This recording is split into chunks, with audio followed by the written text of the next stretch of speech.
Hello నమస్తే, welcome to our channel. నేను మీ అనిల్. చిన్నారి జాహ్నవి కాకినాడ జిల్లా తుని మండలం సిహెచ్ ఆగ్రహానికి చెందిన పామాయిల్ తోటలో కాపలాగా ఉండేటువంటి గణేష్ భవానీ దంపతుల కుమార్తె 2 సంవత్సరాల ఈ చిన్నారి జాహ్నవి. ఈ జాహ్నవి అంశం ఏదైతుందో ప్రస్తుతం దేశవ్యాప్తంగా చర్చకు దారితీసింది. మొన్నటి వరకు కూడా కేవలం 2 తెలుగు రాష్ట్రాల ప్రజలకే ఈ పాప వార్త తెలిసుండేది. అయితే పాప తప్పిపోయి నేటికి 33 రోజులు కావస్తుంది. అంటే నెల పైన 3 రోజులు కావస్తుంది. అయినా ఇప్పటికీ పాప ఆచూకీ లభించకపోవడంతో ఒక్కసారిగా దేశవ్యాప్తంగా ఈ పాప అంశం చర్చకు వచ్చిందని చెప్పుకోవాలి. ఏంటి, ఒక పాప తప్పిపోతే ఇన్ని రోజులైనా ఇంకా దొరకలేదా? మరి ఇంతకీ పాప ఏమైనట్టు? పోలీసులు అయితే ప్రస్తుతానికి చాలా ఒక డౌన్ అయిపోయారు. రిక్వెస్ట్ చేస్తూ ఉన్నారు, ఆల్మోస్ట్ ఇక బతిలాడుతూ ఉన్నారు. పాప దొరికితే మాకు ఇచ్చేయండి దయచేసి ప్లీజ్. మీ మీద కేసు కూడా పెట్టాం. పాపను మీరు ఇన్ని రోజులు మీ దగ్గర పెట్టుకున్నట్టుగా, పాపను ఎత్తుకపోయినట్టుగా, పాపను కిడ్నాప్ చేసినట్టుగా మీ పేరు కూడా కనీసం బయట చెప్పాం. అసలు మీ మీద కేసు కూడా ఏం పెట్టాం. దయచేసి పాప మంచిగా ఉండడమే మన అందరికి కావాలి. మీరు మా దగ్గరికి రావడం మీకు భయం అనిపిస్తే పుర్రి డైరెక్ట్ పాప ఒక దగ్గర పెట్టి మాకు ఇన్ఫర్మేషన్ ఇరి, మేము వెళ్ళి అక్కడ వెళ్ళి పాపని తీసుకొచ్చుకుంటాం. అంతేగాని మేము మీ మీద కేసు పెట్టాం. మీ పేరు కూడా కనీసం సమాజానికి, సొసైటీకి తెలియకుండా దీన్ని కప్పిపెట్టేస్తామని చెప్పేసి పోలీసులు ఆల్మోస్ట్ రిక్వెస్ట్ చేస్తూ ఉన్నారు, బదులాడుతూ ఉన్నారు. వాళ్ళు చేసేటువంటి ప్రయత్నాలు అన్నీ చేసేసారు. ఎన్ని రకాలుగా ప్రయత్నాలు చేయాలో అన్ని రకాలుగా ప్రయత్నాలు చేసేసారు. ఎన్నో టీములు పనిచేసినాయి పాప చిన్నారి విషయంలో. అయినా జాహ్నవి ఎక్కడున్నావు తల్లి అనేటువంటి ఇంకో క్వశ్చన్ మార్కే ఉంది ఇప్పటికి కూడా. మరి ఇంతకు ఏమైనట్టు పాప? మరి ఇంతకు ఏమైనట్టు?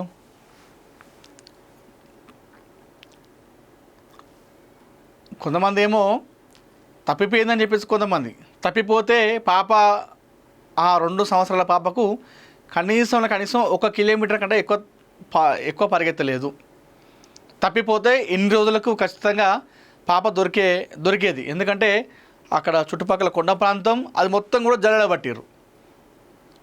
పోలీస్ టీము, అగ్నిమాపక టీము, అటవీ శాఖ, ఎన్డీఆర్ఎఫ్, ఎస్డీఆర్ఎఫ్, హనుమాన్ టీం, ఇంకా కొంతమంది స్థానికులు స్వచ్ఛందంగా వచ్చి పాల్గొని అక్కడ పాప కోసం వెతికిరు. తప్పిపోతే పాప అక్కడ దొరికేది. లేదు అటవీ మృగాలు దాడి చేసినాయి, కొండ చిలువ ముంగిందని చెప్పేసి అట్లా అన్నారు. అట్లా చేసినా కనీసం ఆనవాళ్ళు కూడా దొరికేది. అట్లాంటి ఆనవాళ్ళు కూడా ఏం దొరకలేదు. మరి అది కూడా కాదని చెప్పారు పోలీసులు. అది కూడా ఏమన్నారంటే ఇక్కడ అటవీ మృగాలు అంటే ఒక మనిషి పైన దాడి చేసేటువంటి జంతువులు ఈ పరిసర ప్రాంతాల్లో ఏవి లేవని చెప్పేసి పోలీసులే అధికారికంగా స్టేట్మెంట్ ఇచ్చేసారు. అది కూడా కాదు. సో చూద్దాం. ఇప్పుడు నువ్వు పోలీసు వాళ్ళు చెప్పిన దాని ప్రకారం కూడా ఒకసారి చూస్తే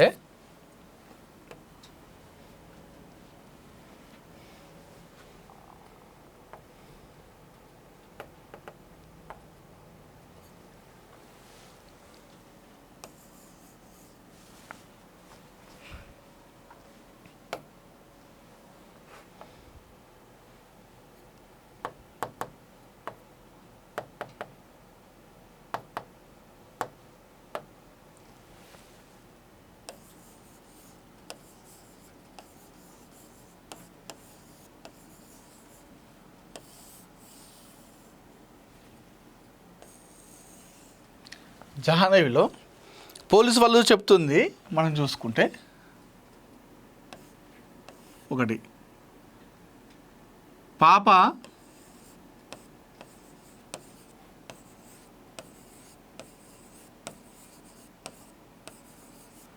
తప్పిపోలేదు అని చెప్పేసి అన్నారు. పాప మిస్ కాలేదు, తప్పిపోలేదు. 2 చూసుకుంటే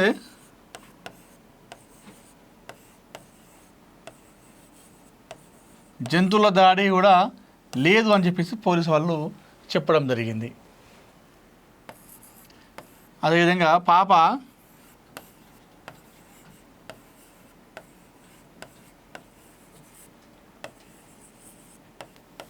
పామాయిల్ తోట ప్రాంతంలో లేదు. అదే రకంగా పాప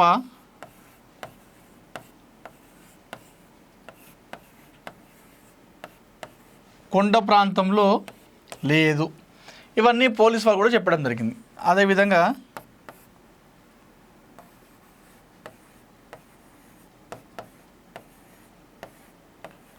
బంధువుల హస్తం కూడా ఉంటే తెలిసేది ఇప్పటి వరకు. ఖచ్చితంగా బంధువుల హస్తం ఉంటే ఇప్పటి వరకు ఎంతోమందిని విచారణ జరిపించారు. లేదు.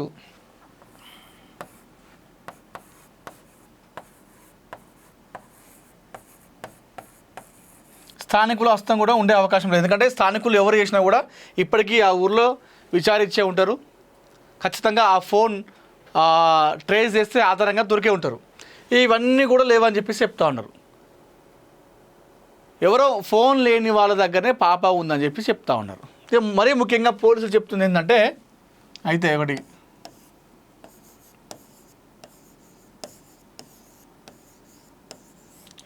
కిడ్నాప్ అయ్యన్నా అయి ఉండాలి, ఎవరైనా కిడ్నాప్ చేసి అని ఉండాలి పాపని అని చెప్పి చెప్తా ఉన్నారు.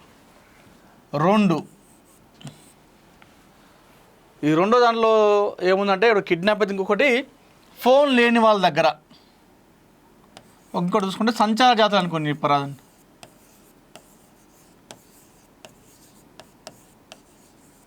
సంచార జాతుల దగ్గర ఉండే అవకాశం ఉన్నట్టుగా పోలీసులు భావిస్తున్నారు. 3 చూసుకుంటే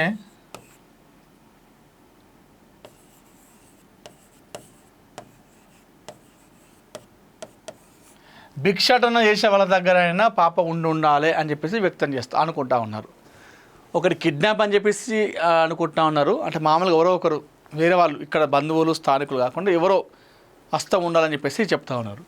రెండో చూసుకుంటే సంచార జాతుల వాళ్ళ దగ్గర, అంటే వాళ్ళు కిడ్నాప్ అని కాదు, పాప నడుచుకుంటూ వెళ్ళింది కాబట్టి సో వాళ్ళు చూసి వాళ్ళ దగ్గర తీసుకెళ్ళేదేమో అనేటువంటి అనుమానాన్ని వ్యక్తం చేస్తూ ఉన్నారు. దాంతోపాటుగా భిక్షాటన చేసే వాళ్ళు ఉంటారు కదా బయట, వాళ్ళు చాలామంది కూడా బయట స్కామ్ జరుగుతూ ఉన్నాయి. ఎవరైతే ఈ బిచ్చగాళ్ళు ఉంటారో ఆ భిక్షాటన చేసే వాళ్ళ దగ్గర చాలామంది చిన్న చిన్న పిల్లలు ఉంటారు. ఆ చిన్న పిల్లలు కూడా వేరే వాళ్ళని అపహరించుకొని వీళ్ళు ఎత్తుకొని భిక్షాటన చేస్తూ ఉంటారు. ఎందుకంటే వాళ్ళ డబ్బుల కోసం అలాంటి చిన్న చిన్న పిల్లలు కిడ్నాప్ చేస్తూ ఉంటారు, అక్కడక్కడ జరుగుతూ ఉంటాయి. అట్లయినా జరిగి ఉండాలని చెప్పి చెప్తా ఉన్నారు. పోలీసు వాళ్ళు చెప్పిన దాని ప్రకారం చూసుకుంటే సో ఇవే అనుమానం వ్యక్తం చేస్తూ ఉన్నారు. ఎవరో మొత్తానికైతే వాళ్ళ దగ్గర ఫోన్ అనేది లేదు. ఫోన్ లేని వాళ్ళ ఎవరైతే ఉంటారో వారి దగ్గరనే పాప ఉన్నది. ఒకవేళ ఫోన్ ఉన్నట్టయితే వాళ్ళ దగ్గర ఈ సమాచారం తెలిసేది ఎప్పుడో రకంగా ఫోన్ కాల్ ట్రాక్ ఆధారంగా మనం గుర్తించేవాళ్ళం. కానీ ఫోన్ లేని వాళ్ళ దగ్గరనే చిన్నారి జాయిన్ అయి ఉందని చెప్పేసి పోలీసులు అనుమానిస్తున్నారు. దయచేసి పోలీసు వాళ్ళు ఏమంటున్నారంటే, పాప ఎక్కడున్నా కూడా దయచేసి తీసుకుని మాకు అప్పగించండి. వాళ్ళు రిక్వెస్ట్ చేస్తూ ఉన్నారు, విజ్ఞప్తి చేస్తూ ఉన్నారు. ఆర్డర్ కాదు, వార్నింగ్ కాదు. ఎందుకంటే 33 రోజులైనా కూడా పాప దొరకపోవడంతో వాళ్ళతో అయితలేదు వాస్తవంగా కూడా. అంటే వాళ్ళు పని చేయలేదు అని చెప్పేసి మనం అనట్లేదు, పని చేసిర్రు, చాలా కష్టపడ్డారు, అహర్నిశలు కష్టపడ్డారు, నిద్ర లేని రాత్రులు గడిపారు. కానీ అయినా వాళ్ళకు ఇంత టెక్నాలజీలో కూడా పాప జాడ దొరకట్లేదు. సో వాళ్ళు ప్రెస్ మీట్ పెట్టి రిక్వెస్ట్ చేస్తూ ఉన్నారు, దయచేసి పాప ఎక్కడ ఉంటే మాకు అప్పగించండి. మీ పేరు సొసైటీకి తెలియనియం, మీ పేరును కప్పిపుచ్చుతాం, పలానా వ్యక్తులే పాపను కిడ్నాప్ చేసినట్టుగా అన్నట్టుగా మీ పేరును బయటకు చెప్పాము, మీ మీద ఎలాంటి కేసు కూడా పెట్టాం, మాకు పాపను అప్పగించండి. కొంతమంది ఏంటంటే, అయ్యో ఇన్ని రోజులు పాప మా దగ్గర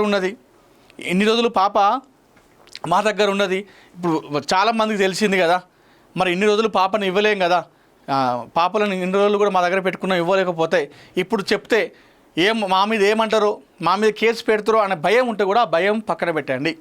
మీకు అలాంటి భయమైనా ఉంటే పాపను ఒక దగ్గర పెట్టి మాకు సమాచారం ఇవ్వండి. ఇక పాప పలానా ప్లేస్లో ఒక దగ్గర పెట్టినాం, మేము పాప అక్కడే ఉంది అని చెప్పేసి అడ్రస్ చెప్తే మేము అక్కడికి వెళ్ళి పాపను తీసుకొచ్చుకుంటాం. మీరే డైరెక్ట్ వచ్చి పాపని ఇవ్వాల్సిన అవసరం కూడా లేదు మాకు. పాప ఆచూకీ సమాచారం గురించి తెలిసిన వారికి ₹1,00,000 నగదు ఇస్తామని చెప్పేసి చెప్తా ఉన్నారు పోలీసు వాళ్ళు. పాప ఫోటోతో పోస్టులు అతక పెడతా ఉన్నారు చుట్టుపక్కల ప్రాంతాల్లో. మరి ఇంతకీ పాప ఏమైనట్టు అసలు ఎటుపోయినట్టు? సంచార జాతర తీసుకెళ్ళరా, భిక్షాటన వాళ్ళు చేసుకపోయారా, లేకపోతే ఎవరైనా కావాల్సుకునే పాపని కిడ్నాప్ చేసిర్రా? ఎన్నో వార్తలు వచ్చినాయి తెరపైకి. పాప జాహ్నవి, పాప మేనమ్మ పేరు ఇప్పుడు ఒకటి బయటకు వస్తూ ఉంది.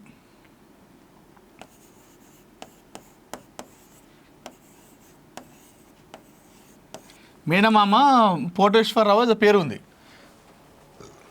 మనోడు ఏం చేసిండు, చిన్నారి జాహ్నవి పాప మేనమామ. అయితే మొన్న అతను స్వేచ్ఛ ఆగ్రహారంలో ఇట్లా పోతుంటే ఆయనకు ఒక కారు గట్టి గుద్దింది.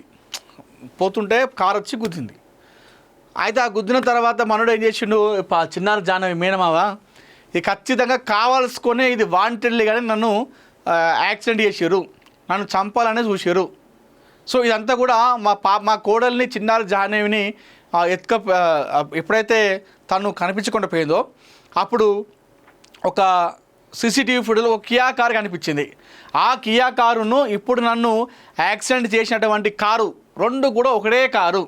అంటే పాపను ఎవరో కావాల్సుకుని కిడ్నాప్ చేసిరు, అదే కారు ఇప్పుడు నన్ను చంపడానికి ప్రయత్నం చేసింది అని చెప్పేసి మనోడు ఏం చేసిండు, చిన్నారి జాహ్నవి మేనమామ మీడియా వాళ్ళకు సమాచారం ఇచ్చిండు. మీడియాకు సమాచారం ఇవ్వడంతో మీడియాలో రకరకాల వార్తలు వచ్చినాయి. ఆ కియా కారు అనుమానం ఏదైతే ఆ కియా కారులో ఉన్న అనుమానం అదే కారు గుద్దింది కాబట్టి ఆ కారు సీసీటీవీలో కనిపించింది కాబట్టి 2-3 రోజులు ఆ కారు అక్కడ కనిపించింది కాబట్టి ఇదే కారే సంబంధించిన వ్యక్తులే ఆ కారులో పాప కిడ్నాప్ చేసి ఇప్పుడు తన మేనమామను కూడా చంపే ప్రయత్నం చేసిరని చెప్పేసి అన్ని రకాలుగా వార్తలు రావడం జరిగింది. అయితే పోలీసు వాళ్ళు దీనిపైన విచారణ చేపట్టి వాళ్ళని ప్రశ్నిస్తే అక్కడ ఏదైతే పాపను అపహరించినప్పుడు సీసీటీవీలో ఉన్నటువంటి కియా కారు ఏదైతుందో ఆ కియా కారును ఈ మేనమామను డ్యాష్ ఇచ్చినటువంటి కియా కారు ఒకటి కాదు అని చెప్పేసి తేల్చేసిరు. అది ఉద్దేశపూర్వకంగా చేసిన యాక్సిడెంట్ కాదు, అది ప్రమాదవశాత్తు యాక్సిడెంట్ అని చెప్పేసి పోలీసు వాళ్ళు చెప్పడం జరిగింది. దీనిపైన వాళ్ళ మేనమామ కూడా మాట్లాడి సారీ ఇది నేను ఏదో గాబరగా చెప్పేసిన, ఇది వాంటెడ్గా చేసింది కాదు, ప్రమాదవశాత్తు నాకు యాక్సిడెంట్ అయిందే, నేను తప్పుగా మాట్లాడినా అని చెప్పేసి మేనమామ కూడా ఒప్పేసుకున్నాడు. అది వాస్తవంగా ఒక్కసారిగా ఇది వాళ్ళ మేనమామ ఈ సమాచారం బయటకు చెప్పడంతో మళ్ళొకసారి ఆశలు చిగురించినాయి. అది నిజమే కావచ్చు అని చెప్పేసి పోలీసు వాళ్ళు కూడా అనుకున్నారు. ఇక జనాలు అయితే ఓకే కేసు దగ్గరికి వచ్చినట్టు ఇక పాప దొరికినట్టు అని చెప్పేసి అనుకున్నారు. ఈ కియా కారు నన్ను గుద్దిన తర్వాత అదే అనుకున్నారు మొత్తం. ఇక ఓకే ఇక ఖచ్చితంగా కావాల్సుకునే గుద్దిండు, ఆ సీసీటీవీలో ఉంది కూడా ఇదే కియా కారు, ఇప్పుడు నన్నే చంప ప్రయత్నం చేసిరంటే ఖచ్చితంగా ఆ కారుకు సంబంధించినటువంటి వ్యక్తులే పాపని కిడ్నాప్ ఇచ్చారని చెప్పేసి మనోడు అనుకున్నాడు. మీడియాకు సమాచారం ఇచ్చిండు, అంత ఆగమాగమైంది. పోలీసులు అంతా కూడా ట్రాష్ ఫేక్ అని చెప్పేసి చెప్పేసారు. మరి ఇంతకీ మరి ఏమైనట్టు పాప ఏమైనట్టు? సంచార జాతుల దగ్గర ఉన్నా కూడా ఇప్పటికీ ఎవరో ఒకరు ఇన్ఫర్మేషన్ ఇచ్చేవాళ్ళు కదా. ఎవరైతే ఫోన్ లేని వాళ్ళ దగ్గర ఉన్నట్టయితే పాప ఇన్ని రోజుల పాపను ఎవరైనా చూస్తే గుర్తుపడతారు. అట్లా మైండ్లోకి ఎక్కిపోయింది పాప 2 తెలుగు రాష్ట్రాల్లో. మరి ఆ పాపను చూడగానే ఎవరైనా సరే గుర్తుపెట్టాలి. ఎప్పుడో ఒకసారి బయట తిరగపోతురా ఆ ఇంటి పక్కన వాళ్ళు కూడా చూస్తారు కదా ఎవరో ఒకరన్నా పాపని. మరి అట్లయినా మనకు కనిపించాలి కదా. సో మొత్తానికైతే ఆంధ్రప్రదేశ్ పోలీసులకు చిన్నారి జాహ్నవి కేసు ఒక సవాలుగా ఒక ఛాలెంజ్గా మారిందని చెప్పుకోవాలి. మరి ఇప్పుడు దీనికి ముగింపు కార్డు శుభం కార్డు ఎప్పుడు పడుతుందో కానీ పాప కోసం ఇప్పటికీ చాలామంది ఎదురు చూస్తూ ఉన్నారు క్షేమంగా రావాలని చెప్పేసి. వాళ్ళ అమ్మ నాన్న ఇద్దరు కూడా హాస్పిటల్ పాలయ్యారు. పాప మీద రంది పెట్టుకొని బెంగ పెట్టుకొని మొన్న డిశ్చార్జ్ అయ్యి వాళ్ళ అమ్మ వచ్చింది. మొన్న నెల రోజులు అయింది కదా, 6వ తారీఖున తప్పిపోయింది కదా. ఆ 6వ తారీఖున వాళ్ళ అమ్మ మస్తు ఏడ్చింది పాప ఇంటి బయట కూర్చొని. ఇక నా బిడ్డ దొరకదు కావచ్చు అని చెప్పేసి మస్తు ఏడ్చింది. ఇక నెల అవుతుంది నా బిడ్డ ఎక్కడుందో తిన్నదో ఏడున్నదో అని చెప్పేసి మస్తు ఏడిస్తే ఆ స్థానికులు బంధువులు వచ్చి ఆవిడను ఓదార్చే ప్రయత్నం చేశారు.